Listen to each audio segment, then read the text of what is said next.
Welcome, everyone. Thank you for joining this important conversation on race and inequality in the US elections. My name is Emily Harding. I'm a senior manager here at Chatham House. My colleague Champa Patel was due to join us, but was unable to in the end, but I am honored to be here with you and our esteemed panel. We have with us today some very accomplished academics. We have Professor Kimberly Johnson, who's a professor of Social and Cultural Analysis at New York University, Dr. Kenesha Grant, who's an assistant professor of political science at Howard University, and Dr. Lee Wright Rigor, who's an associate professor of American history at Brandeis. So thank you all for being here. We are having this discussion now because race and inequality are a centerpiece of the US election that is going to be taking place just shy of 3 weeks from now. Of course, since May 2020 and the killing of George Floyd kicked off protests globally, and the renewed emphasis that it brought on the lack of progress for improving race relations in the US. This was also compounded by the disproportionate impact that COVID has been having on minority communities as well. In a poll in August of this year, Pew Research found that 52% of voters were deeming race as very important in this election. So in this conversation, we can really pick apart how that is manifesting, what that might mean for this election, and what those dynamics look like on the ground. We are going to get started. We'll have, as I said, a few questions for our panelists to start. We'll have a bit of a conversation that we get going, and we'll be bringing in your questions as they come along. So thank you again to all of you for being with us. We're really honored to have you here. And again, you know, this is an absolutely huge issue that has been put its signature all across 2020. And I think what we'd like to start with is just having a look at how have the presidential candidates engaged with the conversation on racism and inequality in the US? What have you seen about how they've positioned themselves in relation to these issues? And I'll start with you, Dr. Grant, please. Thank you so much for having me. I'm happy to have this conversation with you, I think for a number of reasons, but one of the reasons I'm happy to be having the conversation is that I think it's necessary to remind people of what has happened. 2020 is the year of a lot. And so I think that it might be possible for some people to have forgotten that George Floyd was murdered and that we were globally protesting his death. And so I'm happy to be able to talk about that kind of stuff in this space. In terms of the candidates, I think we have one who is dealing with race more directly than another. I think that Donald Trump is kind of doing race. He went to Sanford, Florida. I'm a Floridian. And so I remember Trayvon Martin when I think about a person showing up in Sanford, Florida to do a political rally. And I as a Black person, it seems like he wants to remember trauma that I have experienced, and maybe some of his followers want to celebrate that trauma. And so in that way, it's like he's doing race, but not doing it directly. And I think that's a thing that's happening in the various parts of his campaign so far. I think that the Biden camp seems to be doing race a bit more directly. There was a period that we might take for granted at this moment where Black women across the nation were rooting very hard for a Black woman to be placed on this ticket as a function of a support for Black women. And so I think that is happening. I think that he is acknowledging some of the things that are happening with the disproportionate response to coronavirus and a number of other things that are just more direct than I see from the Trump side. Brilliant, thank you. So the direct and indirect nature of the relationship to the issue. Professor Johnson, what thoughts do you have to add to that? I mean, I think the direct and indirect aspect of it is really interesting. I think what I would add is, at least for Trump, and I think just by extension the Republicans, I think for the last couple of decades there's been this a way of addressing race that cloaks inequality within sort of free market kind of rhetoric. So we believe in equal opportunity, and that would sort of be or free markets, and that would kind of be the way in which race is addressed. I think that kind of rhetoric is just gone. And so I think it's much more, I think the language is much more directly appealing to certain kinds of racial coding. I think on the other hand, what is interesting about Biden is that in many ways he's continued to be sort of a traditional Democrat in the sense that race is sort of there and sort of indirectly acknowledged, symbolically, perhaps in the case of Senator Harris, but also in sort of this nodding, kind of silent, well, you know, we've got you. And so it's interesting that in the case of 2020, when race, especially during the summer, was front and central, both candidates are talking about race without really talking about racial inequality and trauma, racial violence. Right. So the talking around the issue rather than dealing with it head on. And Dr. Wright-Rigueur, what are your thoughts?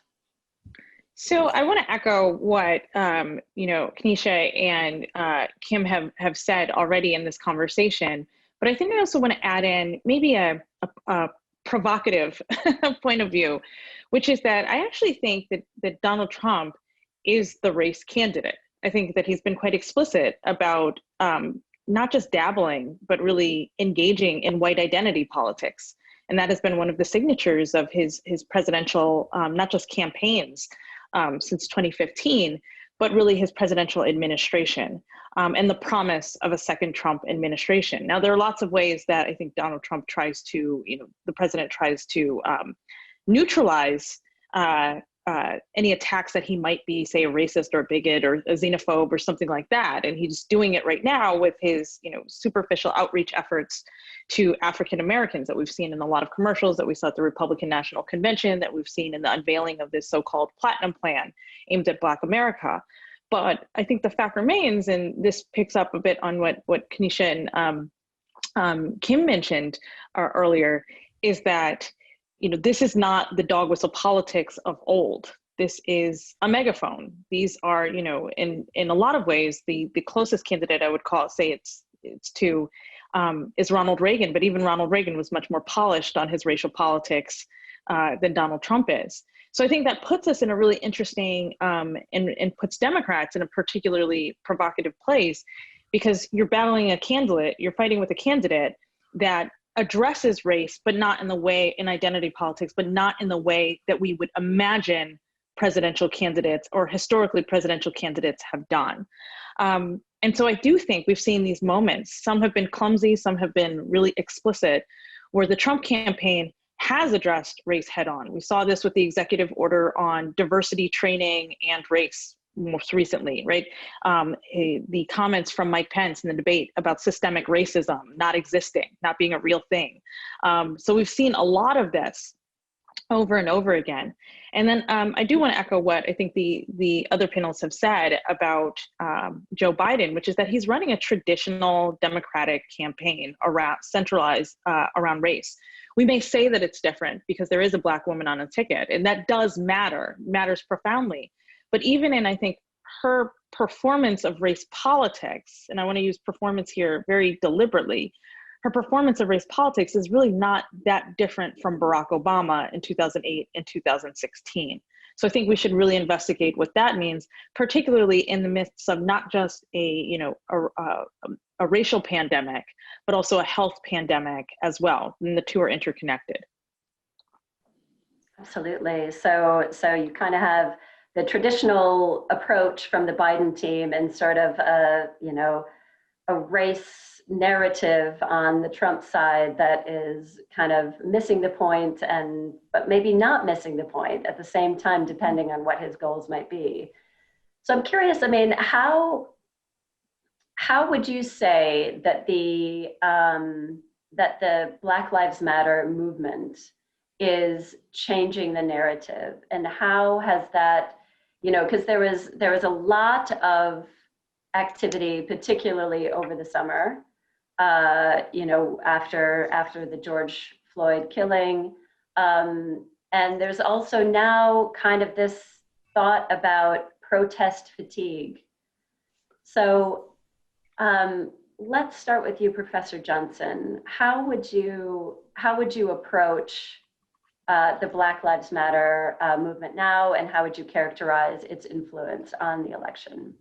I think what's really interesting, and I think probably not surprising to historians, is the way in which the protests elicited a lot of attention and a lot of concern, particularly among white Americans.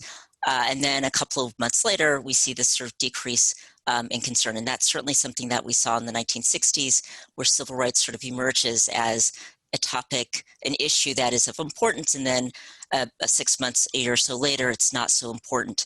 But I think what is interesting to note both back then and now is that it doesn't, when the interest dies down, it doesn't necessarily go back to the previous moment, that there is a greater attention to issues of racial inequality, or in the case of George Floyd, issues of policing, and whether or not policing is, and I to use the words of Joe Biden, law, order, and justice, right?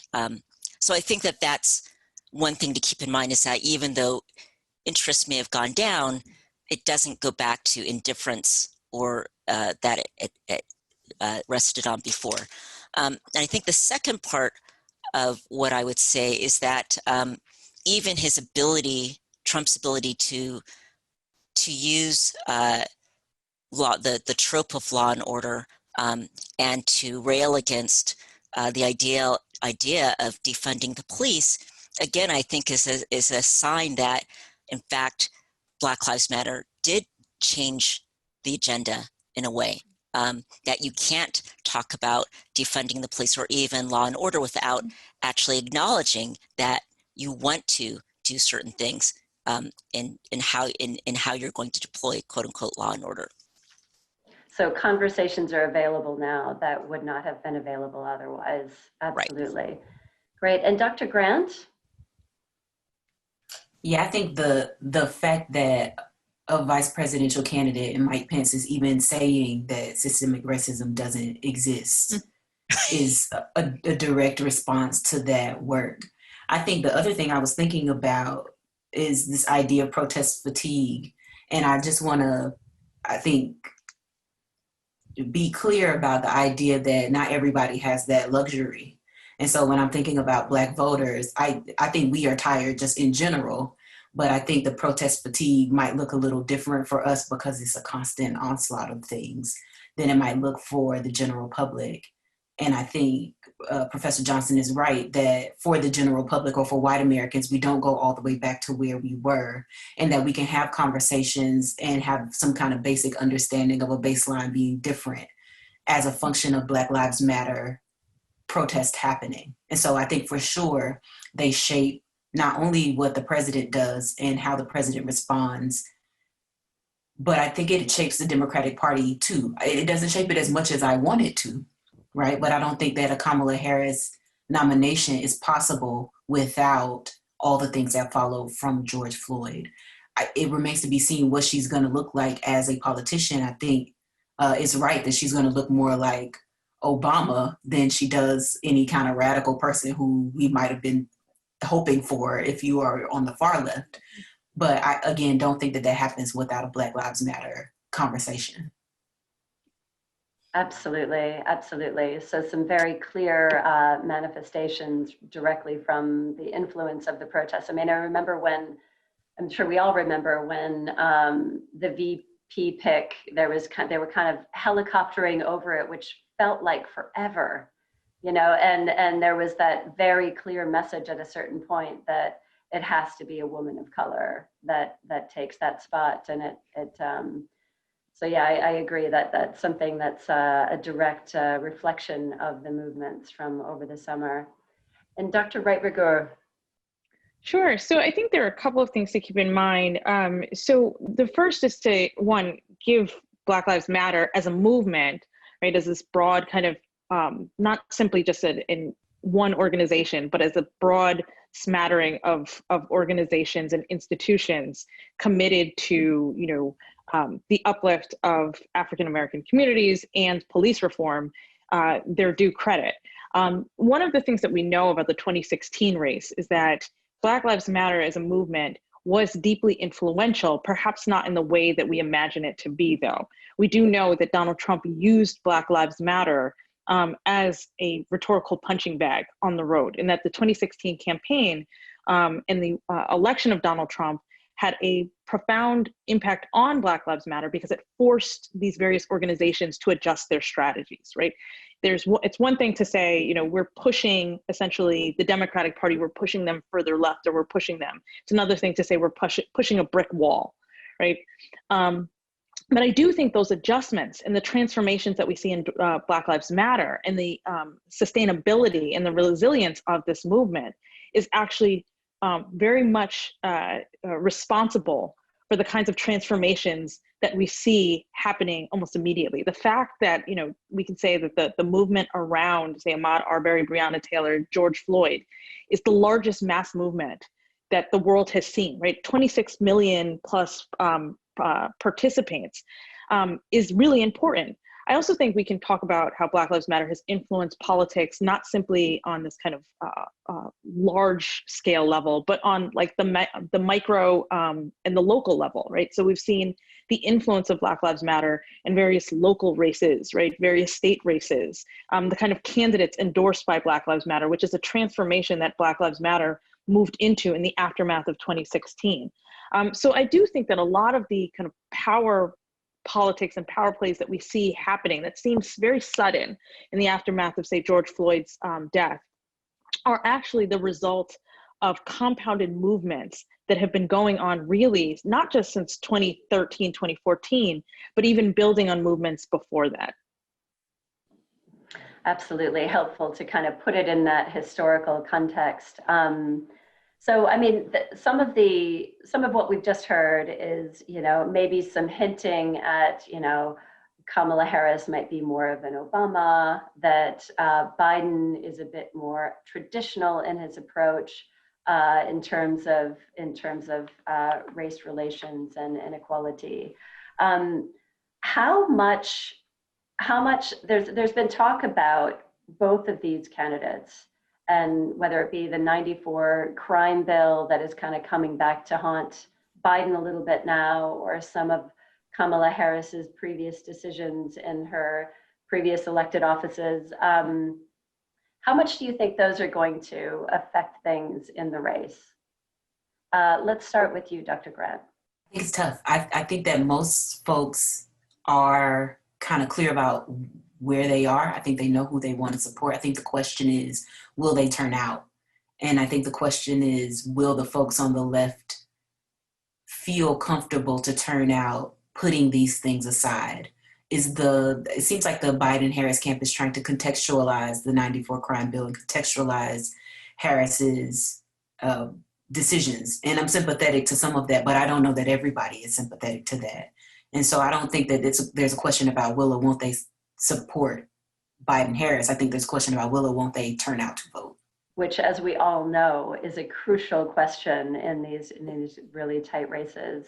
Professor Johnson, do you have any additional thoughts? I think what I would add to that is, and also I think to build on Dr. Wright-Rigueur's remarks, I think one of the things that's happened not because of, but I think certainly alongside of Black Lives Matter from the very beginning has been, I think, a generational replacement in politicians, particularly at the local and state level. And I think those are the folks who have been leading the charge in terms of undoing some of the harms of the 94, the Crime Act. And so I think in some ways, those folks and those movements on the ground have perhaps given Biden and Harris a little bit of space because change has started to happen, or at least discussions are happening about how to repair some of that damage that occurred because of the crime bill. So I think they're not being wholly held responsible for it, because I think change has started to happen, or at least discussions have started to happen before before they started their campaign. Absolutely, absolutely. Thank you. And Dr. Wright-Rigueur, what would you have to add? So, just very quickly, I think to echo what the other panelists have said, is that part of where we see the impact of this is with turnout, right? That's what matters. In fact, we're at the stage of the election where it's not about, oh, am I undecided, right? This whole thing about undecided voters. It's about who can turn out more people to vote for their preferred candidate of choice. That's it. And I think one of the areas, part of why we're not seeing the kind of, pushback that you saw with Hillary Clinton in 2016 is, one, people have Trump fatigue, right? Particularly Black people who have experienced a very different kind of experience under the Trump administration, the Trump years. But also, two, a lot of those things played out in the primaries, right? And so we saw a lot of this conversation happen vigorously where it needed to happen during the primaries. It's part of the reason why Kamala Harris is not, number one on the ticket. But it's also, I think, part of the negotiation that happens with these generational shifts and the generational divides between, say, older and younger people of color. But the one area where I will say, in addition to turnout, where something like this could matter, is that we've seen this really kind of small group of Black male voters that have dropped off including under the Obama years, right? But it really doesn't show up until 2016. And we've seen the Trump campaign try and take advantage of that, not necessarily in terms of attracting Black voters, right? But instead encouraging Black male voters not to vote at all in swing states. And I think that's an area that's ripe for really trying to tease that out, particularly in the gender differences, because we know it doesn't work on Black women, right? But there's something there that even if Joe Biden and Kamala Harris win, I think one of the conversations we have to have and we have to really think about is that, why is it that Black men, the small cross-section of not insignificant Black men, right, are alienated from two-party politics, and how are political campaigns taking advantage of that? Yeah, very important questions about both voter turnout, but also potential voter suppression. And I want to turn to a question, forgive me if I'm not pronouncing this very well, but Tangi Morgan, who has a question for us along those lines. So Tangi, we're gonna invite you to unmute and ask your question, please. Hi, it's Tangi Morgan, Tangi, okay. And I am a member of the St. James's Roundtable at Chatham House. My question is really, although this discussion has really, centered on the presidential candidate and vice presidency, more wanted to hear your thoughts around the state elections and, the blatant voter suppression that's going on there. Because as we know, the down ticket candidates and elections are just as important, if not more important, because of the seats that we are needing for the Senate. So if you could maybe express some thoughts around that particular aspect of the election. Thanks very much for your question, Tangi. Dr. Wright-Rigueur, would you like to address this? First, so to start off, I'll say that, the question of voter suppression, particularly in this election, is one that is extremely salient. And I think, just before I jump into the actual logistics or importance of voter suppression, I do want to say that the combination of voter suppression and voter depression is one that is really quite powerful. And then in fact, when you add in voter depression, which is much harder to tease out, much harder to identify, and much harder to get people to rally against, it actually is quite insidious, the kind of damage that can be done on state and local levels. But just quickly, I think what we're seeing is that on the one hand, the question of voter fraud has been, the alleged question of voter fraud has been one that Republicans have been trying to hammer home for at least, the last decade, not just the last, 4 years, but really the last decade. I think in combination with questions of gerrymandering, it's provided a really important way of delegitimizing, democratic norms of voting and participatory politics. But added to that, I think we are seeing, right, this kind of idea of voter suppression come to life, but in different forms. It's not always voter intimidation, right, where people stand at the lines and with pitchforks and things like that, or where we have, poll watchers, which we saw, recently Donald Trump called for an army of poll watchers to show up at the polls on election day. You can't do that. It's not simply that, but it's other forms of suppression. So for example, one of the, this 2016 was the first election without the full protections of the Voting Rights Act. And we've seen consistently that political parties have tried to chip away at that at every level, but particularly at the state level. We've seen the North Carolina GOP has consistently gotten in trouble around voter suppression efforts. We've also seen the closure of voting polls, hundreds, if not thousands of voter polls across states, right? All of these things matter, right? When you're in Georgia and you show up and there's a 6-hour line just to cast a ballot, right? An early ballot, that is a problem with democracy. And so I do think this has, again, this will be the second major presidential election that we're seeing without the full protections of the Voter Rights Act. But it's also the second election that we'll see where we have to deal with things like foreign interference and domestic interference by political parties. And all of that really does matter. Thank you for that terrifying take. It is really a terrifying situation that we could be facing in November, in less than 3 weeks, as I said. But thank you for that. Professor Kimberly Johnson, what's your take on that? I think that it is truly terrifying, but I think this also signals, a shift in party organization and strategy. I think we have to, at least the Democratic Party really has to focus on bolstering state level organizations to protect the vote, essentially, and be in contact with election boards, really think about the relationship of the party, the national party, with state electing folks to the state legislature.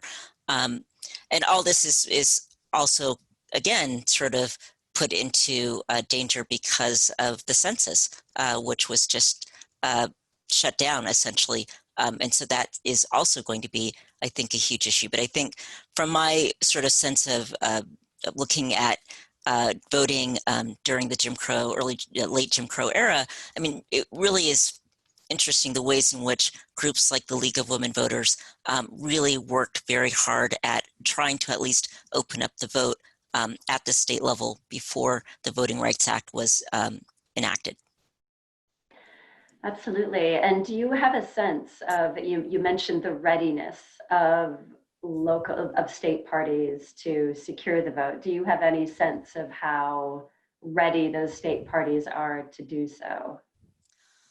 Well, I think that this is a huge issue, and it really varies by the state. I live in a blue state, so it's not particularly an issue, but I think that particularly in red states where the Democratic Party has been struggling, there's a lot for that Democratic Party to do, and voting access is simply one of those issues. Absolutely, yeah, it's a really varied net, and I guess hard to get a handle on. But Dr. Grant, voter suppression, depression, tell us your thoughts. I think to pick up on the place where you just left off, there's not just a question of can the states organize themselves to prevent voter suppression, but do they have the will to do that? It's not clear that all of these places have state legislatures that are interested in opening the vote. And so some people won't do that. But to kind of think about a concrete example for the member who had the question, as I mentioned, am from Florida. Andrew Gillum, who is a friend of mine, runs for governor. He loses by 30,000 votes. And so I have to ask questions about his race and about Stacey Abrams' race, where people in Georgia are reporting that the election machines give a printout that is different, that has a different gubernatorial candidate listed as their preference from their actual preference. And I have to wonder what Florida looks like in October of 2020 with Andrew Gillum as its governor, or Georgia looks like with Stacey Abrams as its governor. And I'm thinking about my sister, who is a teacher, who has to go back to work, who is sitting in a classroom right now. I live in Washington, D.C., where they are not in classrooms, but I can imagine that the decision from the governor or the ability of the president to intimidate the governor of the state of Florida about whether they're going to have class or not is going to be different. And so absolutely, those state and local things matter and they have consequences. And we have to be asking ourselves questions about not only do states have the capacity to stop suppression, to help us, do parties have the ability to help us through our depression, as Dr. Wright Rutger says, which I think is like, yes, I hadn't thought about it that way, but that makes perfect sense. And then, you know, what do we do about it? I'm thinking about my sister who's a school teacher, but, you know, we could be thinking about water in Flint or any other number of hyperlocal things. Absolutely. So is the will there to actually protect the vote as it stands? I was listening to NPR this morning and hearing about ballot boxes that the Republican Party there were putting out to collect ballots, and the head of the party there saying that it's absolutely legal to do so. And of course, the Secretary of State of the state of California saying it is absolutely not legal. But that kind of confusion, I think, is going to be a centerpiece of the election this year, perhaps more than others. So we have a great question from Jeremy Ross that I'm going to come to in a moment about kind of looking at the Black minority vote that might be more socially conservative. But before we go there, so Jeremy, I'll be with you in just a minute. Professor Johnson brought up an interesting note about the census. So can you say a little bit more about what's going on with the census and why it's significant to this issue in the race? Well, I think the census,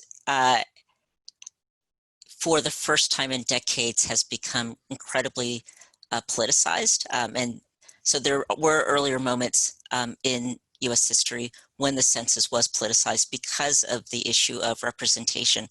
Certainly in the early 20th century, as the country became more urban and less rural, there were real struggles over the census because folks from more rural states and more rural districts knew that they were going to be losing seats in the House.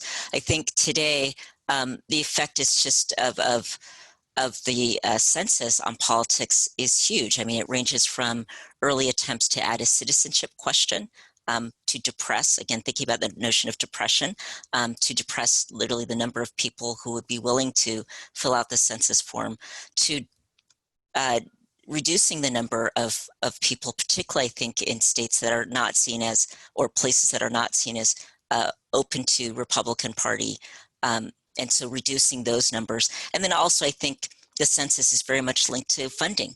And so if places that typically gain more funding because of their population were to lose that funding would go to other places. And I think in that sense, particularly to perhaps Republican-leaning spaces. So I think that the census is this odd thing in which we now recognize that parts of the government can be and have been politicized, and this has really, I think, blasted away some of the norms around sort of professionalism, about objectivity, about neutrality that permeated a lot of the American bureaucracy. And I think that has really been challenged by the Trump administration. Absolutely. So there's so much at stake there in terms of, funds that get delivered to various groups and political representation that can happen from this point onwards due to this count. Dr. Grant, anything to add about the census in particular? Yeah, I think I want to add that sometimes we might think of it as a national thing, but I teach state and local government, so I'm always thinking about the state and local ramifications. And I think it's an example of the Republican Party's long game. And so we have to worry, the Electoral College is inherently unfair. The fact that we have a Senate is inherently unfair, not democratic in its most, in the form that will be closest to pure. And so then we layer on top of that the census and that we didn't necessarily count the people who live in densely populated places. And that has impacts on what our most democratic place, the House of Representatives, looks like, but also on these state legislatures. And so if we're asking questions about, well, how could it be the case that the state of Georgia almost elects Stacey Abrams, but we have a legislature that doesn't reflect that? And we have that happening in all these states. We have these legislatures that are hyper Republican, and it doesn't seem to represent the people. Well, that comes down to decisions that folks made about how they would draw these lines.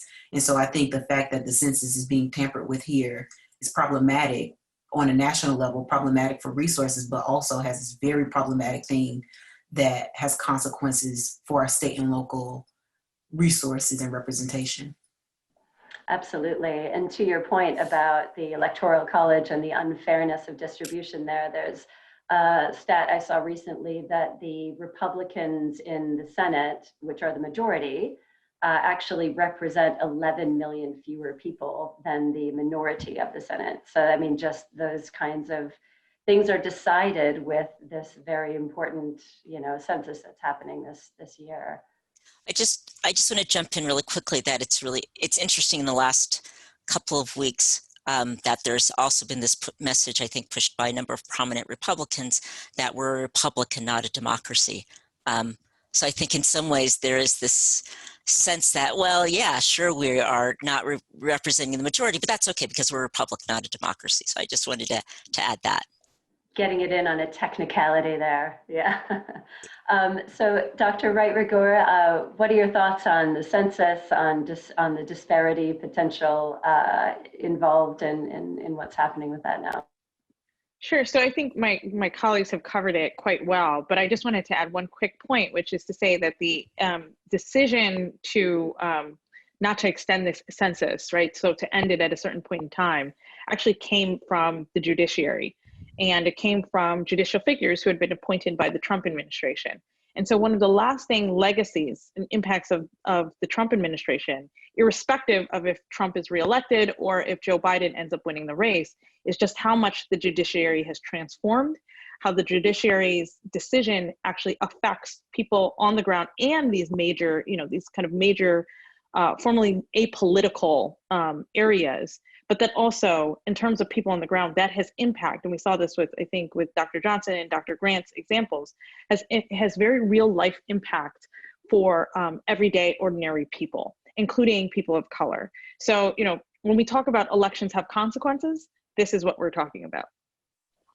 Absolutely, absolutely. So we have a couple of questions. So Jeremy is not able to come on mic, but his question is quite similar to one from another of our members online, Mustafa. But I'm just going to say this out loud because they're a bit similar. So Mustafa is saying, can you help understand what arguments Black voters who support Trump are saying, and how might you counter these arguments? And Jeremy's question was kind of, as I mentioned before, around Black voters who might be more socially conservative and therefore wouldn't identify necessarily with the platform of a Democratic party under Biden and Harris.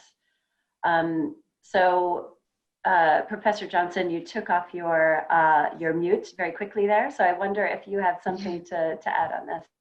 Well, I mean, I think this probably builds on something that Dr. Wright-Rigueur mentioned earlier, which is Black men. I think that is, not only are there Black men who perhaps are not voting, but there are Black men who, for a variety of reasons, are attracted to Donald Trump.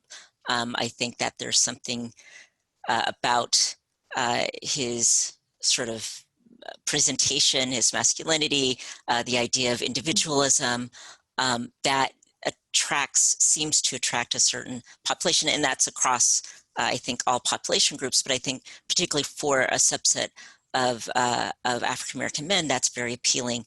And from some stuff that I've seen, it does seem to be appealing to men who are in law enforcement or in the military. So in places where I think they're kind of surrounded by these kinds of ideas.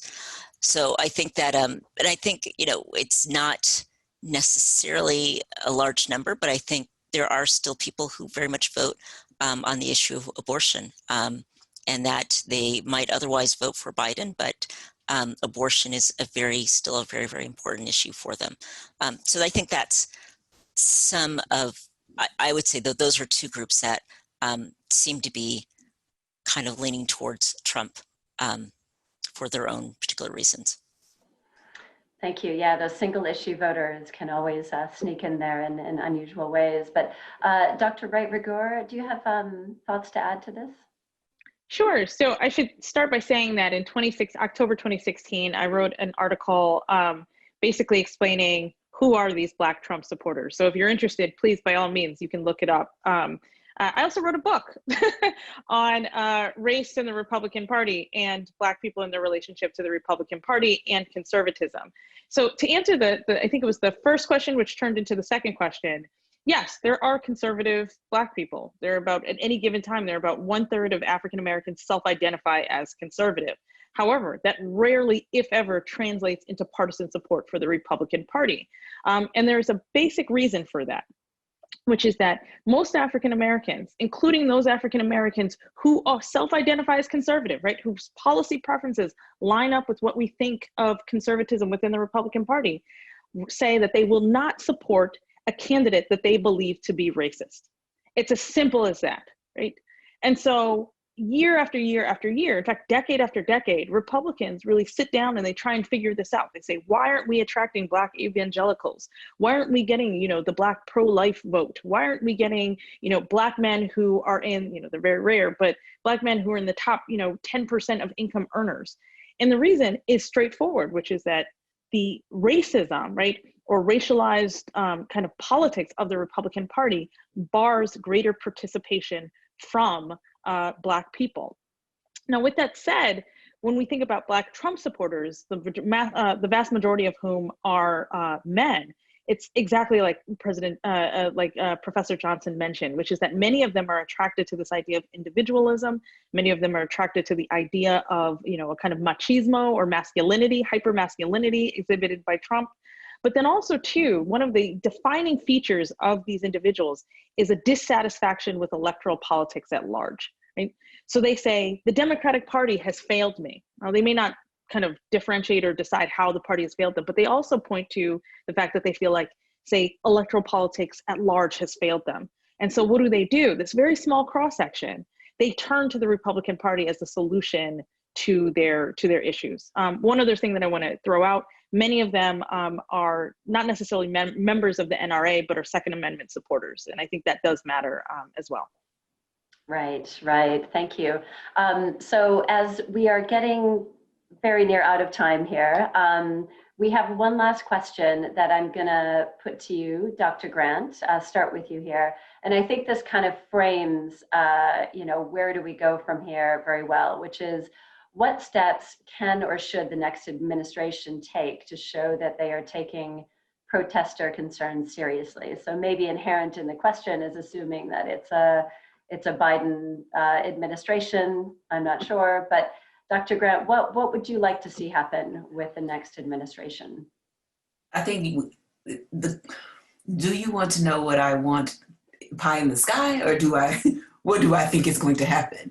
I think the Biden administration is already fundamentally at odds with what protesters want. Protesters want to abolish the police. They want to defund the police.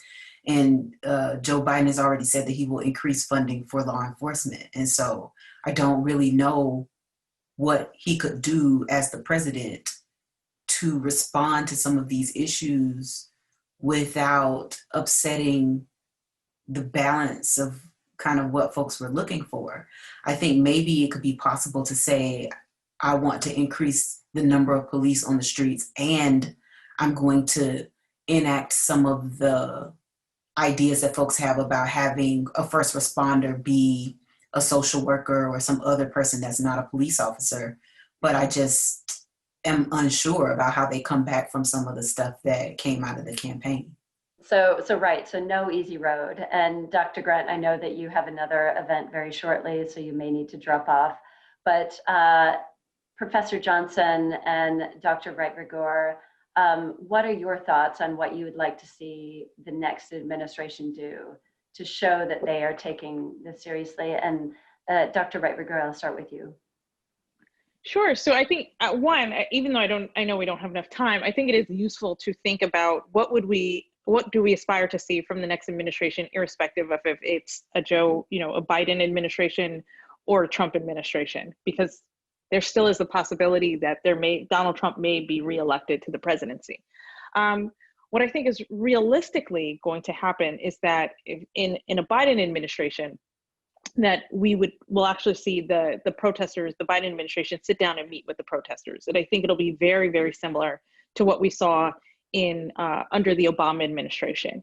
But I would argue that that's a kind of domestic detent, that it is a neutralizing tactic, right? Meetings, boards, commissions, organizations that help us assemble a lot of data, really important data, but doesn't actually necessitate or open up the kind of change that we want people to see. I do think the closest that perhaps Biden could get to acting on something, but also acting on what the protesters want, is something like the Kerner Commission, right? So the Kerner Commission, 1968, comes out with, essentially hundreds of pages of suggestions, which also include, like as Dr. Grant mentioned, increasing, say, the number of police in communities, but also increasing funding to areas of social service, areas of domestic reform, infusing billions of dollars into these communities to take, the response to reimagine how we do policing and how these communities are affected. So really addressing institutional issues and systemic issues. I think that would be incredible. And I'd also say aspirationally, we can hope that the Biden administration fundamentally reimagines not simply how we're doing policing, but how the law legislates around issues of policing, so that we don't have moments like a George Floyd, but also like a Breonna Taylor, right? Which was essentially happened because of the law. The law doesn't have room to actually institute fairness into a case like Breonna Taylor's. So that means fundamentally rethinking not just how policing is done, right? And it's not just about reform or training or body cameras, but it's fundamentally how the law is implemented in order to get real justice. So big aspirations, but they might start with that initial meeting of just meeting with the protesters and bringing them to the White House and starting there. So Professor Johnson, what's your thought on this? I mean, I think I probably would have to echo what Dr. Grant and Dr. Wright-Rigueur said, that I think should Biden win, I can imagine that the first move would be sort of creating some sort of commission, and at least at the first run, providing some sort of lip service and some sort of incremental change. I think the real question will be to the extent to which both activists, Black Lives Matter activists, but also other groups will be able to sort of force more substantive change into the Biden administration. And I think, for a variety of reasons, I think the Biden campaign is sort of playing things very cautiously because, the election hasn't happened yet. So it'll be interesting whether there might be a sort of an FDR moment in which suddenly, once the election is over, all sorts of things can be imagined. We've had that moment with Obama, and I think the opening wasn't quite as widespread as we thought, but one could always hope. One can always hope. That is a very good last sentiment to end on. Thank you wholeheartedly to our panelists who joined us, and of course, Dr. Grant, who had to leave, had to leave on time. Thank you very much for your time. Thank you for adding more contour and feel to this discussion. I know that I've enormously enjoyed it, and I'm sure that I'm not speaking out of line for our members who greatly appreciate your time as well. Thank you to our members for coming. These events wouldn't happen without you. Your conversations and your questions drive these. So thank you for coming. Thank you for participating. And we hope to see you next time. This event is part of a series in advance of the US elections. And our next event is going to be on the 21st of October at 4 p.m. And this is going to be focusing on how guns and gun control is influencing the debate, the campaigns around the election. So we're just taking the small issues, as you can see. But thank you very much. Have a brilliant afternoon, evening, morning, wherever you happen to be, and hope to see you next time. Thank you.